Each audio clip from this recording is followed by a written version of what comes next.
What's up, YouTube? Alright, video number 2 for the day while I sit here and wait for a load. Biggest question that a lot of people keep asking me: to lease or not to lease? Is that the big question? I mean, no pun there, but anyways, to lease or not to lease? Well, this kind of goes back with my other lease, my other lease purchase video, but there's been a lot more questions being asked. If you don't have a lot of bills at home, every paycheck you're not desperately waiting on, as a company driver, a lease could be for you. If don't just lease the truck thinking you're going to make a lot more money than you would as a company driver. You can make good money as a company driver. There's company drivers out there that are trainers out of my terminal that are making the same amount as me, if not more. Hell, there's a couple times he's actually made more than me on average. I mean, that's it comes and goes. Leasing wise, you got to think about, you got to pay for your truck fuel, your maintenance, your permits, your plates. It's a lot of stress. If you can't handle it, if you don't know how to manage money, leasing is not for you. If you got a lot of bills, would I say lease? No. Stay as a company driver. Because there's times you might go negative. There might be times you might get a $100 paycheck when you're used to $500 or $600. There's a whole lot of different things there. But if you're not sitting there waiting for your next paycheck, by all means, go ahead and lease. But with that being said, if your credit is good, or you have decent credit, don't lease. Go out, buy a truck at a dealership. So obviously, save up your money, drop $4,000 to $5,000 down on it. Buy your truck, lease onto Landstar, Mercer, Panther, UPS, FedEx, whatever the case may be. Lease purchases are not always the best. You will get screwed. I'm currently getting screwed on my lease purchase. I'm profitable. I'm not backing out of my lease purchase. That is my starter because I have horrible credit. But you're getting screwed. You don't get paid the miles like you should. You don't get paid that rate that you should because you're leasing on with a bigger company that's not going to pay you everything that you deserve for that load. They bid, they're paying you what you deserve because that's what they're paying for. But the companies themselves are profiting, if not more off the load than what you are when you're leased on with them. At least with my experience. There might be companies that you might benefit more. I mean, it's really hard to say. But my suggestion, if you got the money, you got the credit, buy your truck from a dealership, then lease on to wherever you want. Whether it be Swift, Snyder, Knight, Penn, Landstar, Mercer, FedEx, anything like that, lease on to whoever you want. But keep in mind, when you go to these bigger companies, you're going to get the cheaper freight because they want the freight for all their company guys, stuff like that. Now, you go to Landstar, Mercer, stuff like that, I've been checking into, a lot of their loads pay pretty damn good, Granted, I'm struggling right now with my lease. Once the truck's paid off, I'm going to be getting my own authority and moving out on my own. Obviously, that'll mean higher money, more money per mile. But the main factor is if you go out to a dealership and buy a truck and lease it onto, say Night Transportation. Night Transportation, you're not happy with them, you're not making the money that you want. Now, instead of having to turn in the truck or deal with the crap and put up with it, you can easily just take your truck and go over to, say, Swift. Then if they don't treat you right, then you can go over to UPS. Obviously, if they treat you good, stay with them. If they don't, hey, get your own authority, go on your own. There's lots of different scenarios that you can do if you buy your own truck. Whereas if you lease, you're stuck with that company for the 3, 4, 5, 6, or 7 year terms that you might sign up. You know, obviously if you're getting a brand new truck, your lease is going to be 6, 7 years long. You get a used truck, you know, 3, 4 years. But you're stuck with that company. And, you know, like what happened with me. I was halfway through my lease with CRST. I was very profitable. And they said, we need our truck back. You're done. You're fired. Well, at that point, all that money that I just invested in that truck is now gone. Because they want their truck back. Whereas if it was my own truck that I bought at a dealership, and they say something like that, pretty much they're not going to say we need the truck back. But if they fire you, they cancel your lease or whatever, fine and dandy. Take your truck and go somewhere else. So, with that being said, you know, obviously if you can afford your own truck, buy your own truck. If you can afford your own trailer, then you're really set. You know, I mean, but everybody's finances are different, obviously. So with that being said, I mean, if you're going to lease purchases aren't horrible. They're doable, depending on the company that you lease with. Before you lease, one, like I said in my other video, don't have just 6 months experience. Have a year in or so. Make sure this is the job that you want to do, because you're tying up 4 to 6, 7 years, you know, whatever the case may be, that you're going to be paying on that truck. The biggest thing you're going to have to deal with is taxes. Because once you go lease, they don't pull that money out. That's on you. You must now separate your money when you get paid. Separate, you know, I separate 21%. So that way when quarterly taxes come around, I take that money out of the bank. There you go. Have it. But, you know, it's just, make sure you want to be in the industry. Don't, 6 months, oh, I want to be my own boss and I want to make more money and you ain't making shit. You're gonna make what you make as a company driver. Maybe a little bit more some weeks, a little bit less some weeks. There might be. Okay, sorry about that. I got a phone call, got interrupted. But like I was saying, some weeks you're gonna make more. Some weeks you're gonna make less. There might be weeks that you don't make shit. You go negative because you gotta buy tires, or you broke down and you know that mechanic's tow bill and to fix your repair and all that just took out that whole week's paycheck. Or you take a week off and you forget that you still have a truck payment to make. You know, is it good to lease? It can be. It all depends on you, how you run your business. That is the main thing you need to think about. It is a business that you're running now. You got to run it like a business. If you're not making the miles that you need to make, you need to bitch at your DM, your dispatcher, and tell them, hey, you know, we need more miles, we need more money. Because if you ain't making it, that's on you. It's not on your dispatcher. That's all on you. If you're, you know, if your dispatcher can't handle the loads, you know, can't manage it for you, can't get you what you need to switch dispatchers. Plain and simple. I mean, there's a lot to it. I mean, can you make money?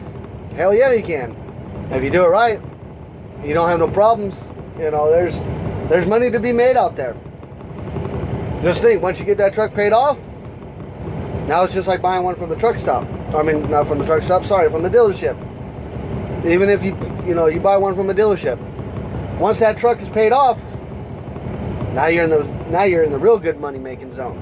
But usually by that time, you got a lot of miles. You're gonna have maintenance problems, which means breakdowns, shit like that. But I mean, it's a good thing to lease. It could be a bad thing to lease. Like I said, it all depends on you. There's a lot of things to look at, you know, as far as leasing.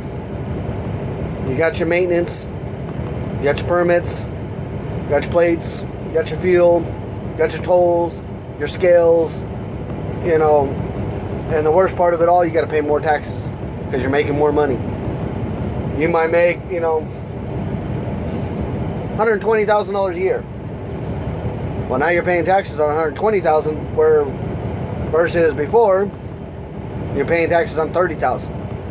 There's a lot of difference. Now, granted, you do have a lot of tax write-offs. You know, all your fuels write-off, your truck payments are write-offs. Your skills, your hotels, the maintenance, the work that you do, the labor that's getting charged to you. That's all write-off. But you got to make sure you're in it. You know, that you want to do it. It's just like buying a house. You know, you don't make your payment, they're going to repossess your payment, you know, your house. Or foreclose on your house. Or less, buying a car. You know, you don't make your payments on the car, they come and repossess your car.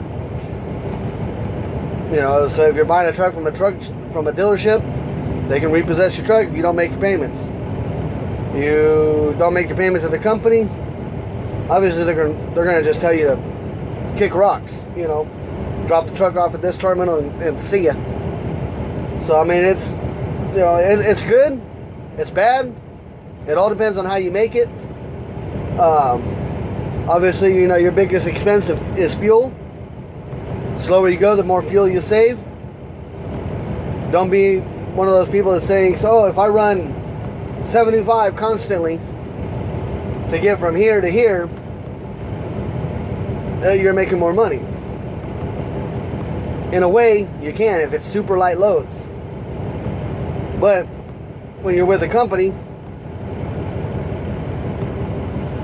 you're not going to be always hauling super light loads.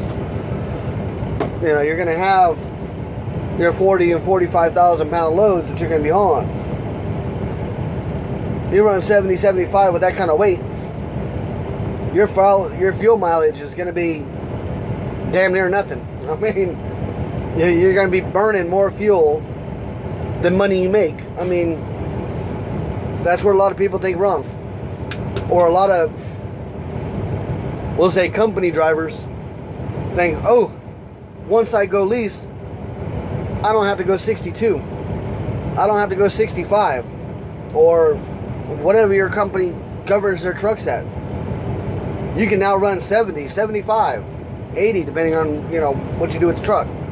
But speed ain't always there. Like I said on my videos before, 58 miles an hour for a heavy load for me is where I run. And that's, you know, anything over 40,000 pounds, 58 miles an hour. Depending on the ground. You know, if I'm on flat ground, oh yeah, 58, 60, right around there. 60 is about my top for that kind of weight. If I got a 30,000 pound load, I might bump it up to 61, 62. Anything under 30, I might run 63, 64. But that's usually about it, unless I'm going home. If I'm going home, my foot's through that floor and I'm doing whatever I can do. You know, which obviously with night, 70 miles an hour. But that's only when I go home. And that's only if it's a short time of going home. If I got, you know, 1,000 miles till I get home, I ain't running 70. Because you got to figure in a total day of driving, your 11 hours, if you're running 61 miles an hour versus 65 miles an hour, and that 11 hours, you're only going to get 60 miles farther down the road. That's 1 hour. And for that 1 hour, you might burn, you know, an extra $100 in fuel. $200 in fuel, depending on, you know, how fast you're going. I mean, what the weight is, you know. A lot of people think, you know, hey, I can make more money if I drive faster to get there, you know, deliver that load and hook and book, you know, turn and burn. Light loads, yes. Dropping hooks, yes. But if you really think about it, you ain't saving that much time. You figure at a 2,400 mile trip, I did it just to test it out. I went from Sacramento, California to Atlanta, Georgia. I ran my 55 miles an hour through California all the way down to the southern part, which that was almost a day's drive right there. You know how it is, 8 hours. But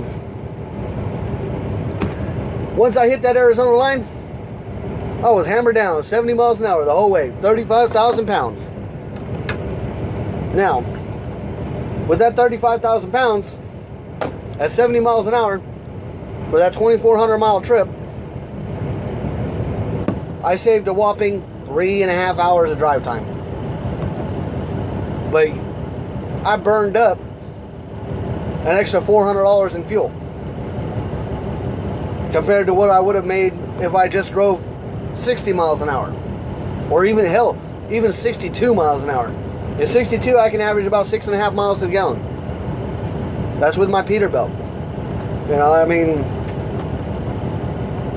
6.5 miles to the gallon, or running 70 and get just under 5. I mean, just under 6 miles, 5.5 to 5.8. You know, it's a lot of money in fuel.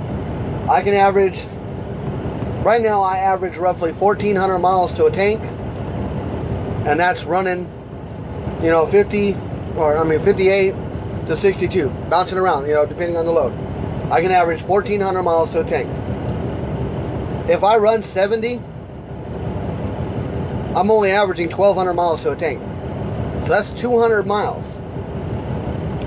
You know, at 6 miles a gallon. That's, I don't have my calculator out, or I'd do some actual math for you, but that's something you can do to practice, you know. But what I would suggest is, I know this video is kind of getting long now, but if you're going to lease a truck from any company, if you're going to go out and buy a truck for your own, do it this way. If you're with a company, run your company truck like you would your own truck for a month, at least. Preferably about 3 months,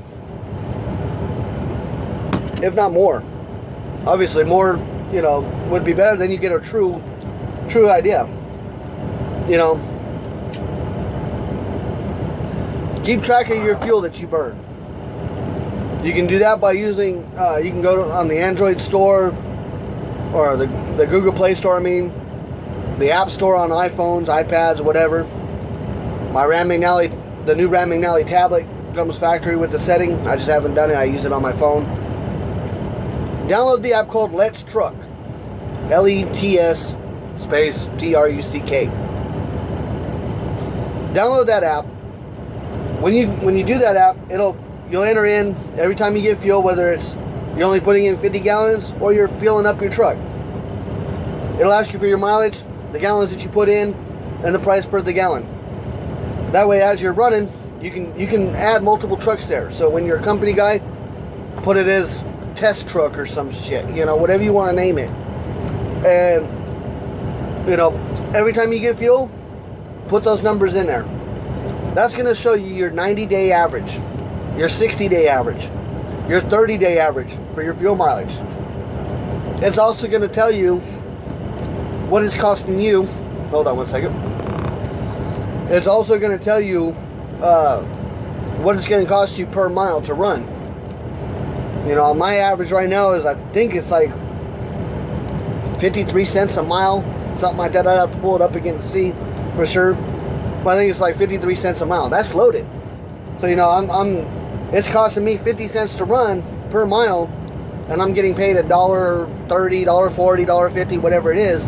Right there, that means I'm making $1 a mile profit.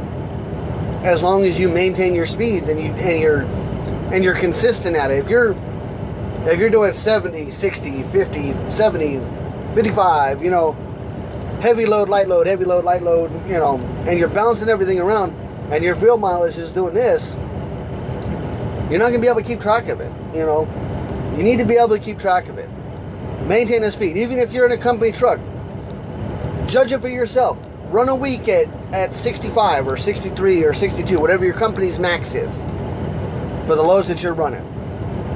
The next week, drop that thing down to 58 miles an hour. And I guarantee you, you're going to see fuel mileage from here go to here.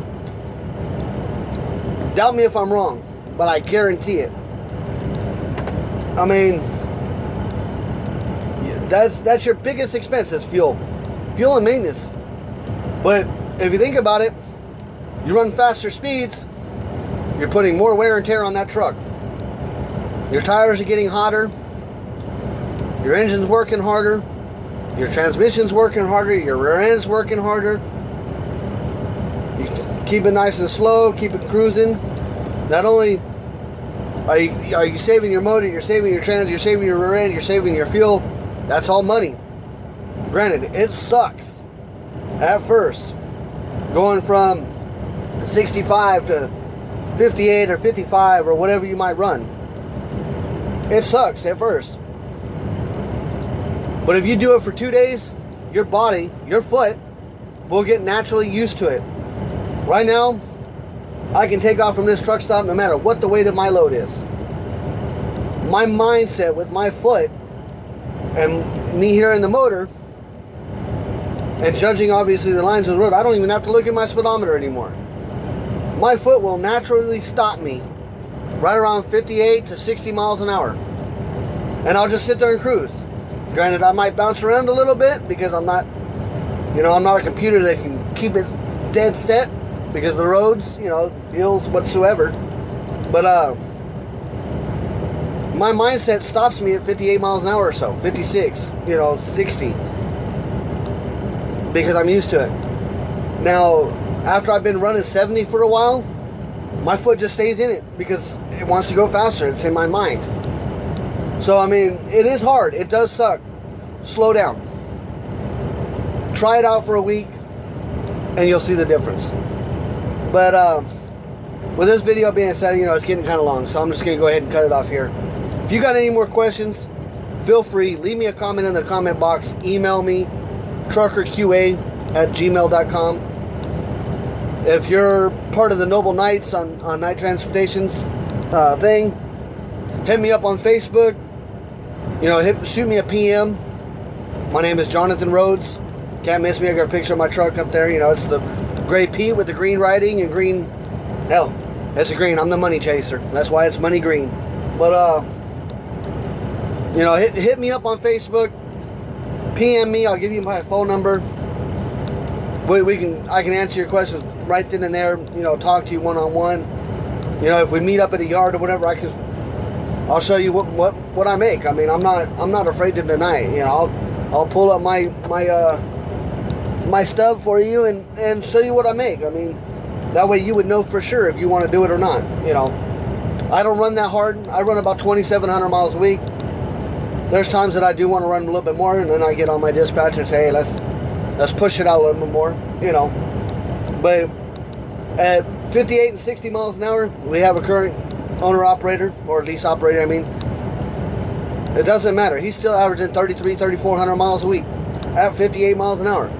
So it's not that you need the speed. You need to you need to hammer down to make it. You can make it at 58 miles an hour.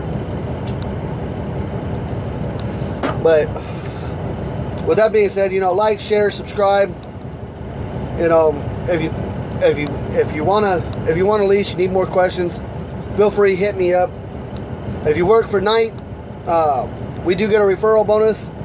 So if you want to lease, you can write my name down on the paperwork. They'll shoot me a little bit of extra money. If you do it, let me know that you do it, and I'll split it with you. Because hey, that way we both make money, or whoever. So with that being said, have fun, be safe, keep the shiny side up. For those of you thinking about being lease operators or owner ops, be profitable in what you do. Get your apps, do your studying, make sure you want to do it, and the biggest thing is be profitable. You don't want to go negative. With that being said, be safe. See you later.